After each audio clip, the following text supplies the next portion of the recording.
E aí, à luz da mediação tecnológica, olha aqui, o professor Beto novamente com vocês.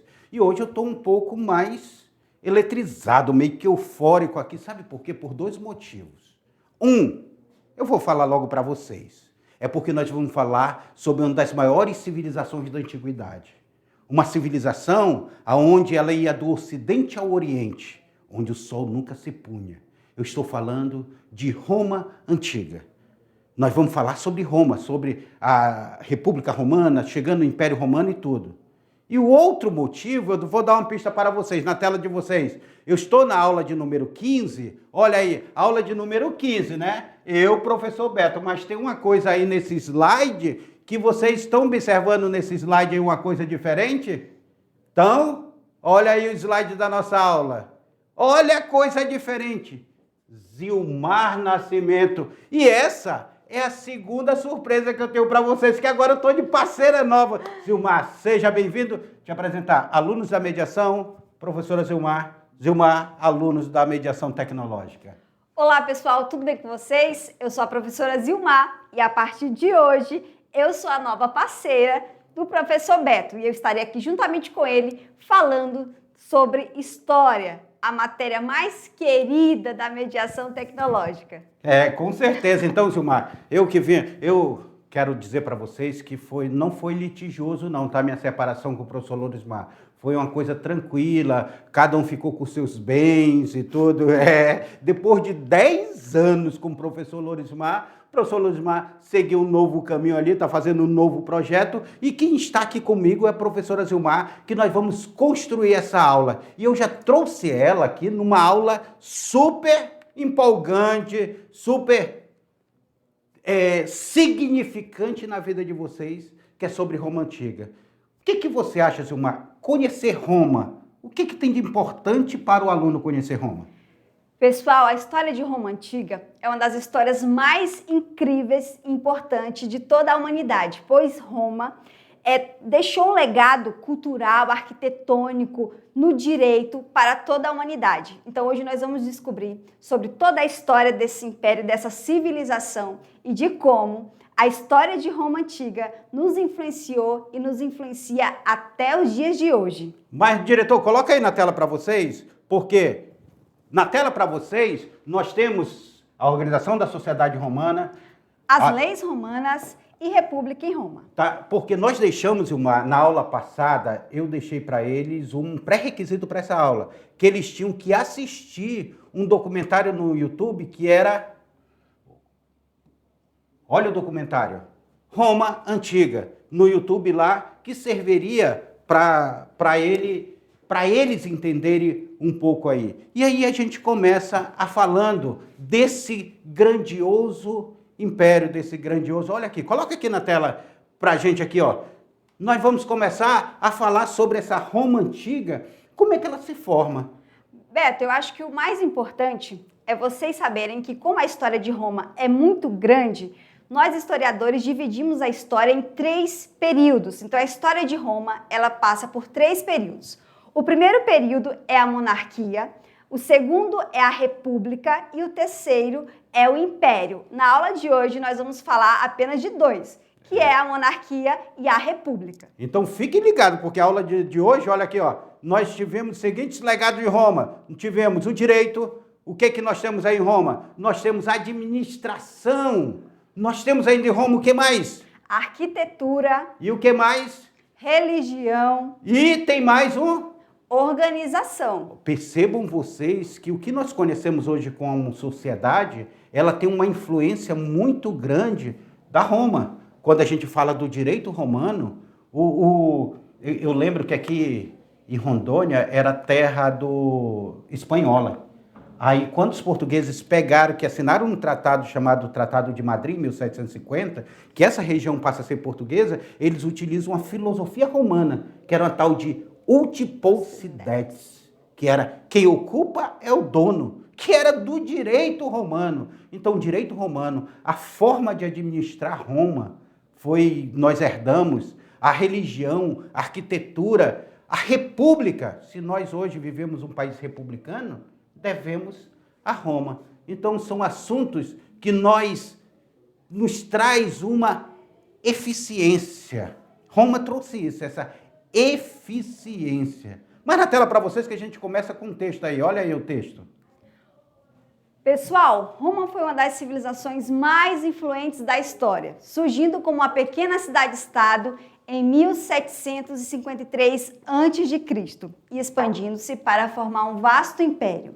Reconhecida por suas contribuições à política, com o desenvolvimento do sistema republicano, também se destacou pela engenharia, pelo direito e cultura, como o latim e a arquitetura monumental. A religião romana misturava tradições locais e influências estrangeiras, enquanto sua sociedade era marcada por uma rígida hierarquia. Muito bem, olha aí, ó. A origem, então, desse desenvolvimento, pesquisas históricas indicam que o nascimento de Roma está ligado, sabe quem? A duas tribos ali, ligados às tribos italiotas, que eram tribos que viviam ali na Península Itálica, e os sabinos e latinos, que se instalaram na região do Lácio. Aí fundaram várias aldeias, entre essas aldeias eles fundam Roma. Então olha os povos que vão viver ali, os italiotas, os sabinos, os latinos, são os povos que dão origem a Roma. E falando em latino, deixa eu chamar a atenção para vocês. Vocês sabiam que a língua portuguesa, a língua inglesa, a língua espanhola, de onde deriva? Do latim. Do latim. Olha aí, dos povos que vêm de lá, do latim, que se desenvolve esse latim, e esse latim desenvolve essa nossa linguagem. Então, até a língua romana também tem uma influência dentro da nossa linguagem. E Roma tem essa formação de Roma.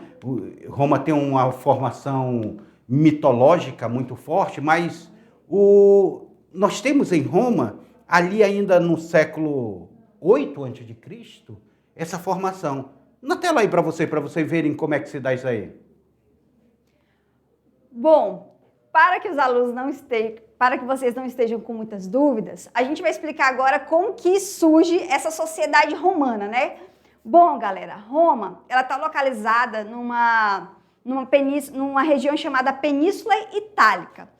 E para a formação dessa sociedade, nós temos duas explicações, que vai ser, olha aqui para mim. Duas explicações, a histórica e também a mitológica. A histórica fala o quê? Que lá na região da Península Itálica vai chegar alguns povos como os italiotas, que são os latinos, os gregos e os etruscos. E a partir daí vai ser formada uma sociedade que aos poucos vai crescendo, que são as chamadas comunidades gentílicas, das quais a gente vai falar daqui a pouco. E também a outra explicação é a mitológica, que é assim, a mais interessante na minha opinião, que fala que há muito tempo, antes do Império Romano acontecer, havia dois irmãos gêmeos chamados Rômulo e o Remo. Eles eram filhos de Marte, que era o deus, e também de uma mortal. E aí eles foram sequestrados, foram jogados no rio Tibre e foram resgatados por uma loba, pessoal. E essa loba criou, e quando eles cresceram, eles foram resgatados e depois começaram a brigar pelo poder, onde o Rômulo, infelizmente, matou seu irmão, se tornando o primeiro rei de Roma. E assim nasce a monarquia romana. Mas assim, obviamente, nós vamos pela vertente histórica, que é com a chegada desses três povos, os latinos, os gregos e os etruscos. Olha aí, aqui na tela aqui, vem aqui para a tela aqui, meu diretor, vem aqui para a tela, porque se nós observarmos aqui, nós temos, só um minutinho, meus queridos, olha aí, ó, nós temos aqui, ó, Roma baseava-se na organização em comunidades gentílicas que se estudavam em torno dos gens. Olha aí, gentílicas está relacionada a gens, ou seja, os descendentes de um ancestral comum. Será que é daqui que vem a palavra genética? Será que é daqui que vem a palavra genética? Ancestral comum, que eram famílias identificadas por laços consanguíneos e religiosos. Então, nós observamos aqui que Roma vem dessa formação mitológica, mas Roma ela está ali em pequenas vilas, vamos colocar aqui como vilas. Só que essas vilas elas são chamadas de gens. E essas vilas elas começam a se juntar como se fosse um parente próximo. No interior aqui, no Baixo Madeira, tem muito isso. A gente tem localidade onde mora um parente aqui, outro tio ali, outro primo ali, e eles começam a se formar, aquela comunidade ela começa a se formar familiar. Eu digo isso porque minha família vem de uma comunidade familiar dessa aqui, lá de Três Casas. Cada família morava numa localidade. E Roma ela começa a se formar desses gens aqui, desses laços consanguíneos. Esses laços consanguíneos e laços religiosos também, porque Roma é politeísta, acredita em vários deuses. Agora, a Zilmar estava passando uma mitologia romana que está relacionado ao nascimento de gêmeos que eram relacionados a deuses romanos.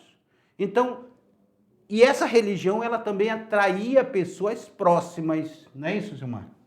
Exatamente. Então, essas comunidades elas vão ser lideradas pelo ancião e vão estar ali entre famílias, que depois vai crescer e formar um grande território. Bom, na monarquia, que é o primeiro período da história romana, a sociedade ela vai estar dividida em classes sociais, que nós vamos conhecer agora.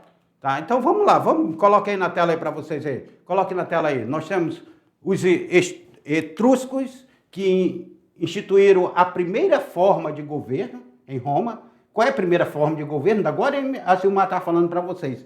Monarquia. Se é monarquia, provavelmente vai ter um rei, né?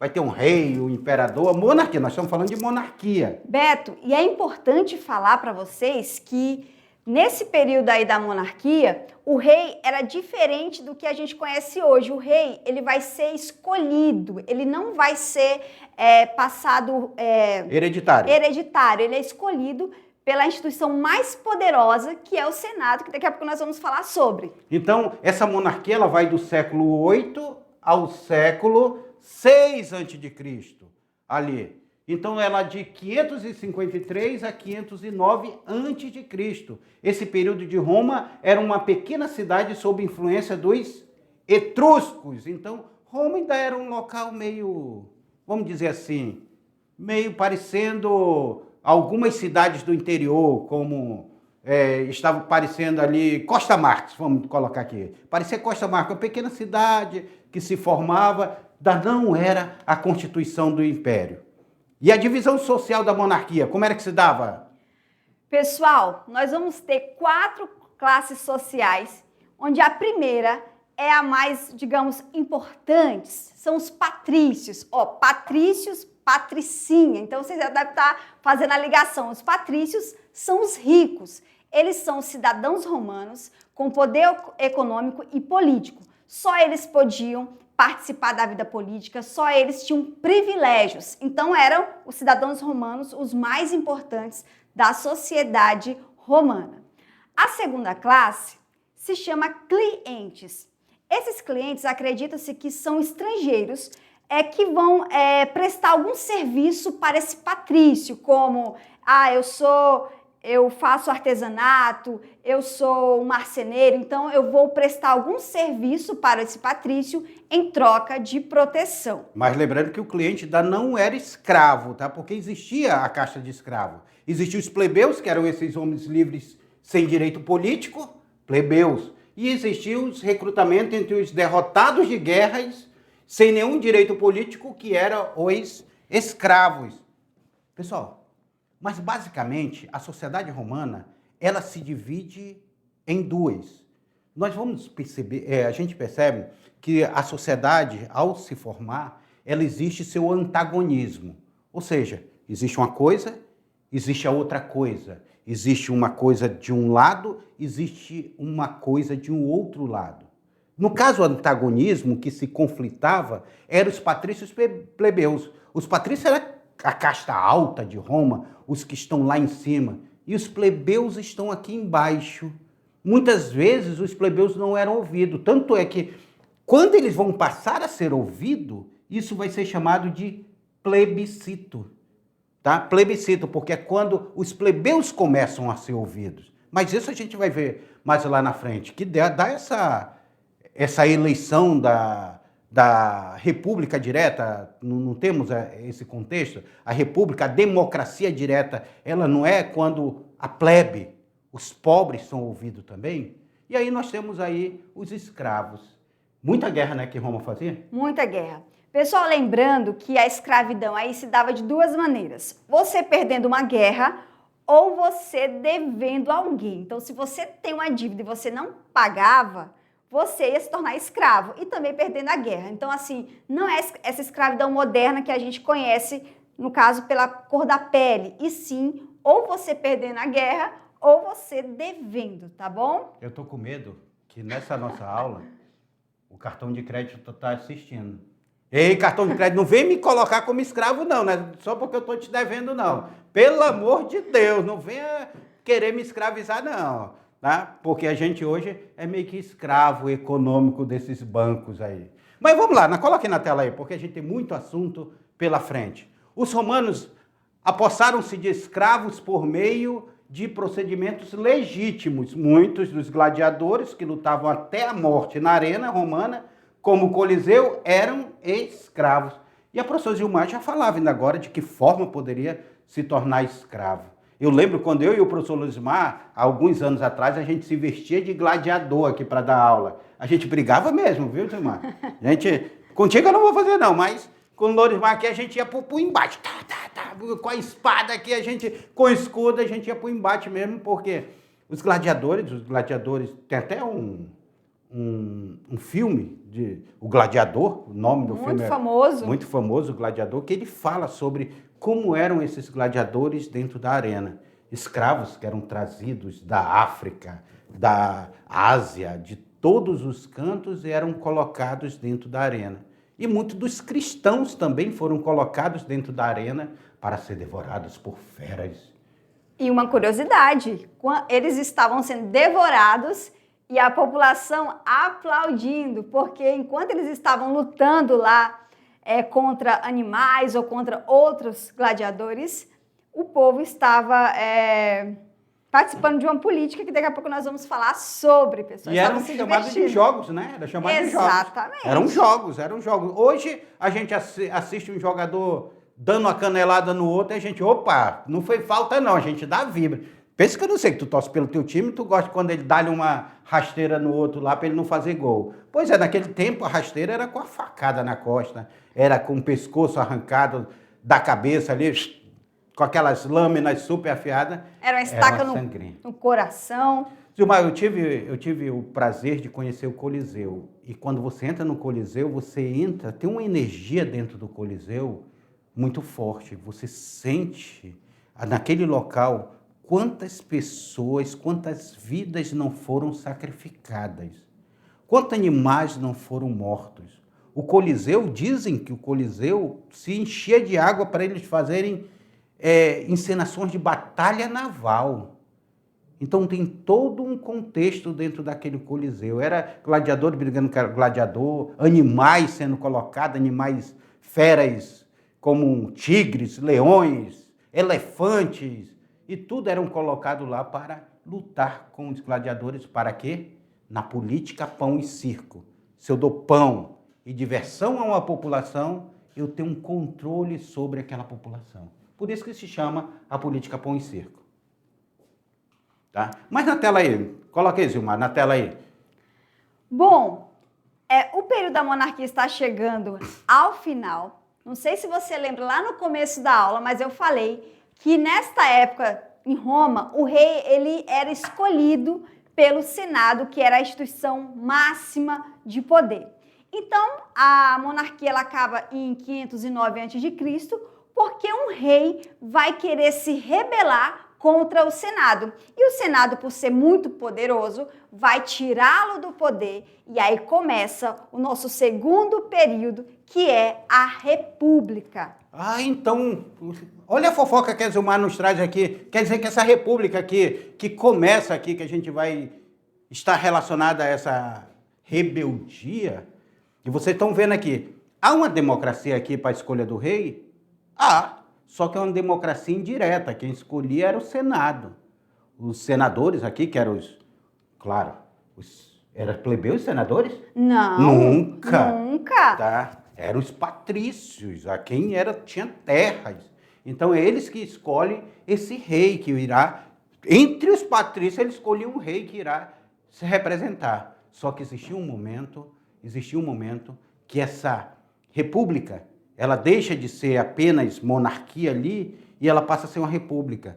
Só que é uma república não centralizada na mão do rei, do monarca. Vamos entender mais essa república, né, Gilmar? Como é que ela se dá?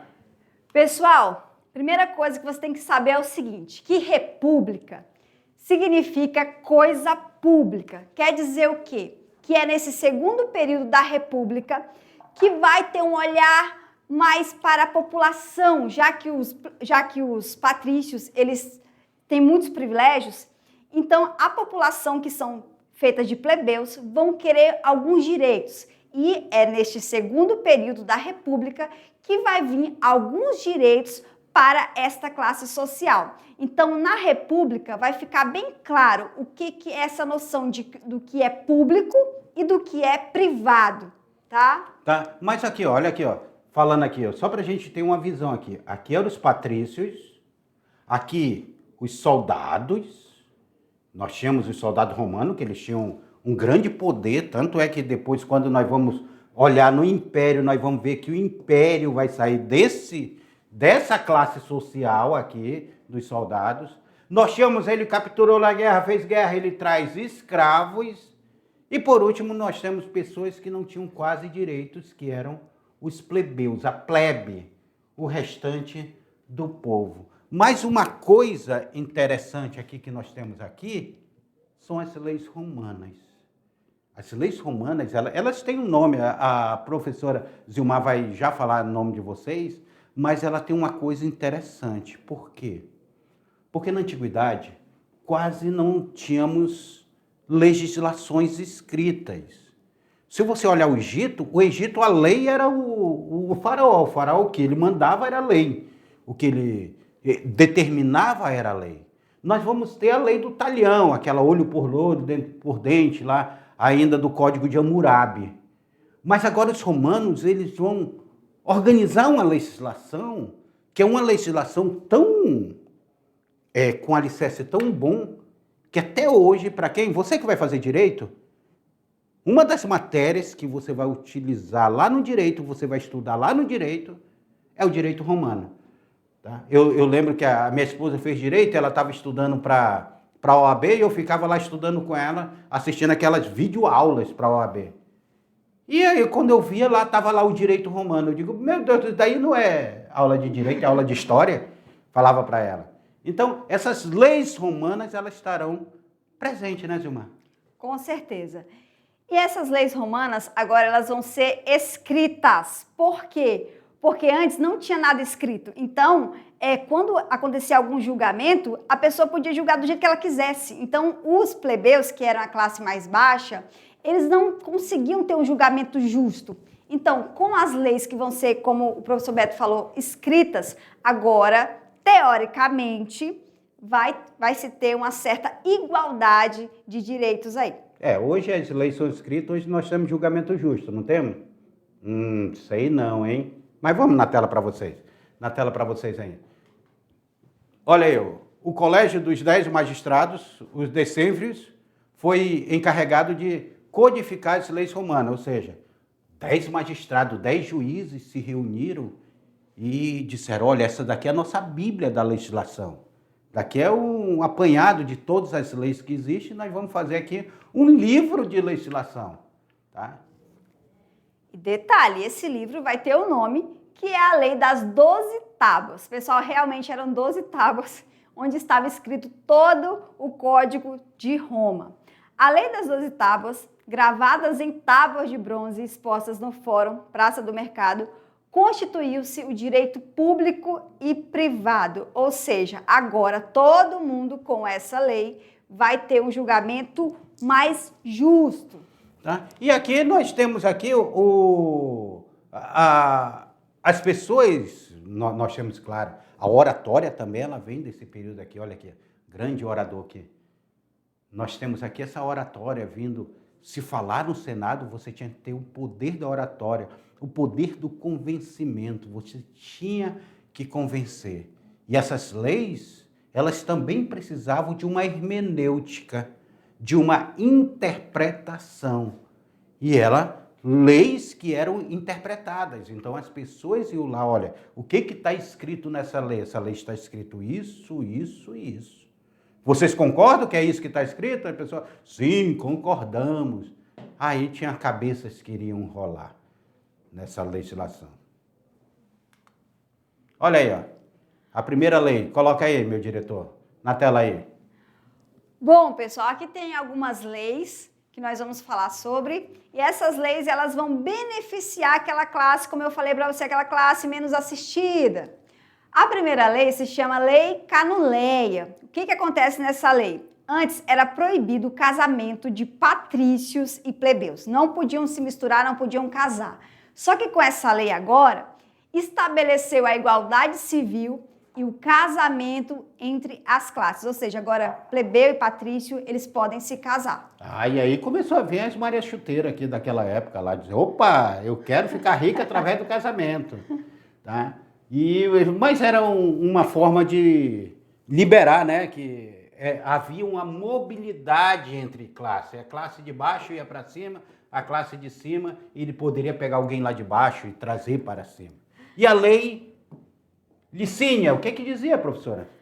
Bom, nós temos uma boa notícia para o Beto, agora ele não vai ser mais escravo, porque a lei Licínia, pessoal, aboliu a escravidão por dívida. Ou seja, você tinha uma dívida, você não podia mais ser escravo, você ia pagar de uma outra forma, mas escravidão não mais. Recentemente atualizaram e colocaram como lei do superendividamento. Tem lá uma lei agora recente do Código Civil chamada Lei do Superendividamento. Bom, a próxima lei se chama Lei Ogúnia, que possibilitou aos plebeus o ingresso nos colégios sacerdotais. Agora, sério? O plebeu podia ser sacerdote agora? O plebeu agora, ele pode seguir a carreira de sacerdote. Olha que interessante, pessoal. E lembrando que sacerdote era uma classe muito respeitada dentro da Roma Antiga. E a última lei? É a Lei Hortência, onde determinou que as resoluções da Assembleia Popular adquiriram forças de lei independente da aprovação do Senado. Ou seja, professor Beto... Olha aí, ainda agora eu estava falando para vocês, agora a plebe tem voz, o popular tem voz, então nós vamos chamar isso daqui de plebiscito, o momento que a plebe ganha voz. Isso nós estamos em 387 a.C. Essas assembleias populares aqui, elas serviam para dar um ar de democracia. Democracia. Ela iria dar um ar de democracia às decisões do Senado. Então, o que a gente pode tirar dessa questão dessas leis romanas? O que a gente pode falar sobre essas leis romanas? Será que elas eram importantes para a época, professora? Elas eram muito importantes. Tanto é que, a partir dessas leis, os plebeus, eles vão querer mais direitos, eles vão querer participar da vida política, eles vão querer participar das leis, e aí cada vez mais vai acontecer alguns movimentos para que eles consigam, no caso, participar da vida pública de Roma. Eu estava vendo aqui, agora está tendo no Congresso Nacional, está sendo discutido o fim da escravidão do dia de sábado, que é a jornada 5x2 em vez de ser 6x1. Porque existem muitos trabalhadores que trabalham segunda, terça, quarta, quinta, sexta e sábado e só vão descansar no domingo. E se está discutindo agora que ele tem o sábado e o domingo para descansar, que seja uma jornada 5x2. E tem gente que ainda está sendo contra, aí, dizendo, não, tem que ficar escravo lá no sábado também, tem que ser só 6x1 mesmo. Está sendo discutido agora, coisa que lá em Roma já se discutia isso. Lá em Roma, escravidão por dívida, acaba. Escravidão, professora, o que a senhora ia falar? O Beto falou uma coisa muito interessante. Quem está sendo contra essa lei, no caso, os patrões. Então, no caso, o patrão aí é um patrício. Ele também vai ser contra E ele vai começar a tentar cortar esses direitos que os plebeus estão ganhando aos poucos, mas estão ganhando. Deixa eu falar aqui sobre plebiscito um pouquinho, que os alunos não sabem plebiscito. Você sabia que em Rondônia, um dos últimos plebiscitos que teve no Brasil foi aqui em Rondônia, que foi para escolher que você, aluno lá da Ponta do Abunã, iria ser um município independente de Porto Velho. Toda aquela região de Extrema, Nova Califórnia, Vista Alegre, Fortaleza do Abunã e o Abunã, esses 5 distritos lá, iriam se reunir para se tornar um município independente. Teve um plebiscito, ou seja, o povo foi consultado. E lá na década de 90, nós tivemos um plebiscito sobre armamento. Se era para deixar o povo armado ou desarmado e tudo. E teve um plebiscito, o povo foi ouvido lá naquele momento. Então, plebiscito é quando a plebe, o povo, é ouvido. Mais na tela para vocês aí, para a gente continuar. Em 509 a.C. foi instaurada a República, aquilo que nós estávamos falando, ocorrendo graves lutas sociais, sendo o progresso da expansão que consolidou o modo de produção escravista. Olha a escravidão aí. Escravidão não acaba com a República, né? Então, nós temos aí em 494 a.C., a revolta do Monte Sagrado, a plebe passou a ter direito de eleger um tribuno de plebe, o qual tinha um poder de veto sobre as ações.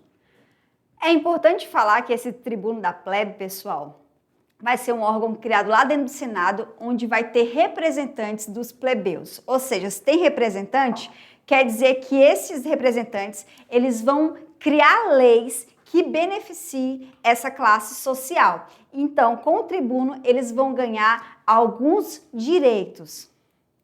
Então aí nós vamos perceber que há uma consolidação dessa república. E essa república ela é formada para acabar com o domínio dos etruscos, que a monarquia, a grande parte da monarquia era etrusca.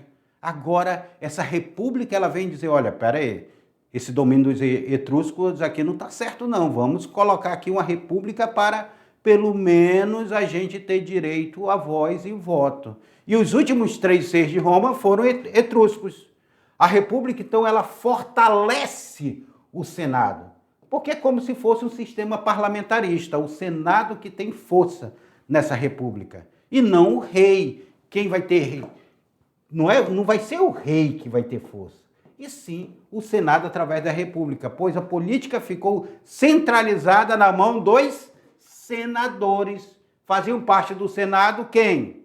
Somente os patrícios, os únicos que tinham direito político. Olha aí, será que é um pouco diferente hoje? Que vocês já pararam para pensar quem é que a maioria das pessoas do Congresso Nacional? A maioria do Congresso Nacional ela é formada por quem? Ela é formada pela elite brasileira. São agricultores, são milionários, são pessoas que têm dinheiro para investir em campanhas e serem eleitas. Pouca representação do povo nós temos dentro do Congresso Nacional. É por isso que muitas vezes as leis dentro do Congresso Nacional, elas vêm contra o trabalhador em vez de vir a favor do trabalhador, não é isso? Com certeza. E dando continuidade ao conteúdo, é durante o período da República, Beto, que vai se expandir muito território com grandes conquistas.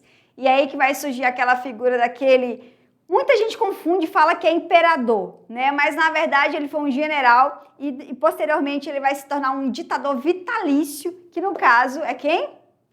Júlio César, galera. Mas aí a gente vê aqui que a expansão... Qual era uma das formas de se conquistar escravo? Era através da guerra. Então, a expansão, ela traz uma quantidade de escravos, escravizados, é claro.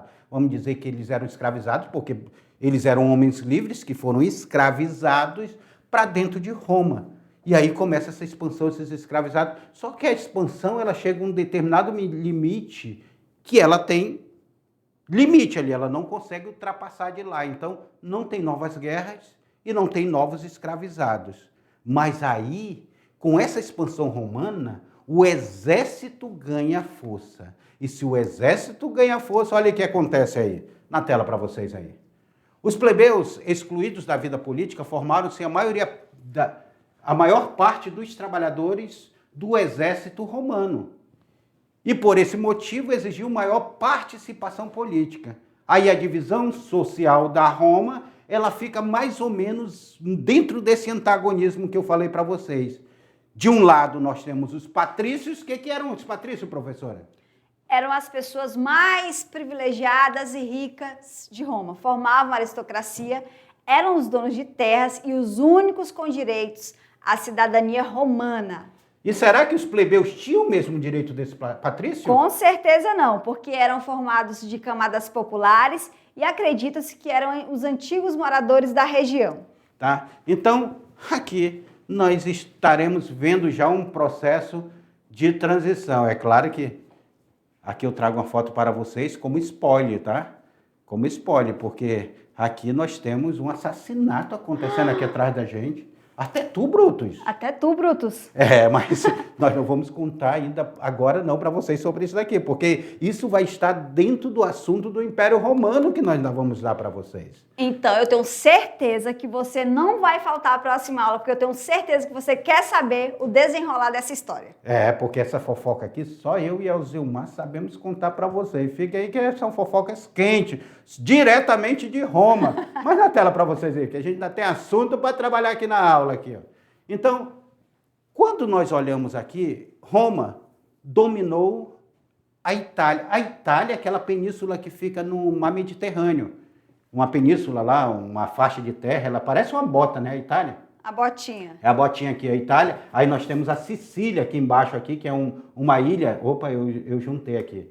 Mas a ilha é separada, a Sicília da Itália. E essa botinha aqui, ela começa a ser dominado por esse Império Romano, que depois vai expandir por toda a Europa, por toda a Ásia, por toda a África também, vai pegar a África, o Império Romano. E aí Roma dominou a Itália e venceu os cartagineses na Guerra Púnica e passou a controlar o Mediterrâneo. O Mar Mediterrâneo é onde fica a Península Itálica, tá? Fica lá no Mar Mediterrâneo. Era para eu ter colocado um mapa aqui para vocês olharem aqui. E o norte da África. Depois, eles conquistam a Grécia, conquistam o Egito, conquistam a Ásia Menor, caindo nas mãos dos romanos. Sabe por que essa conquista aqui que eu chamo a atenção para vocês? Porque quando a gente fala sobre império, geralmente os impérios eles estão relacionados à expansão. Então, vendo aqui que a Roma está em processo de expansão, aí ela forma um império, ela forma um grande território expansionista. Vai expandindo, expandindo, expandindo, não é isso, Gilmar? É isso mesmo. Porém, como o império ele vai ficar gigantesco, temos uma notícia ruim, um spoiler. Eles não vão conseguir defender todas as fronteiras, pessoal, porque assim, eles conquistaram tantas terras, mas tantos territórios, que faltou soldado para defender. Tá? Já pensou se eu estivesse lá? Rapaz, se eu estivesse lá, eu era o primeiro a correr da guerra, que eu morro de medo de uma briga lá. Já pensou aquelas lâminas afiadas para o canto? Eu acho que eu não seria tão corajoso para ir para uma guerra dessa daí, não. Será? E aí, vocês iriam? Me diga aí, vocês iriam para essa guerra romana? Duvido que vocês iriam para essa guerra romana. Mas, alunos, eu espero que vocês estejam gostando da minha nova parceira. Em muitas aulas aqui, a Gilmar vai ficar sozinha aqui, eu vou deixar um espaço para ela conversar com vocês sozinha, mas nós estaremos fazendo esse trabalho conjunto com vocês durante este ano letivo. E eu tenho uma triste notícia, nossa aula... acabou, passou tão rápido, mas eu espero que vocês tenham gostado, que na próxima aula vocês fiquem ligados e prestando atenção em todos os assuntos, principalmente nas fofocas, né, Beto? Aqui a gente traz fofoca, mas uma fofoca histórica. Tá? Então, até a próxima aula.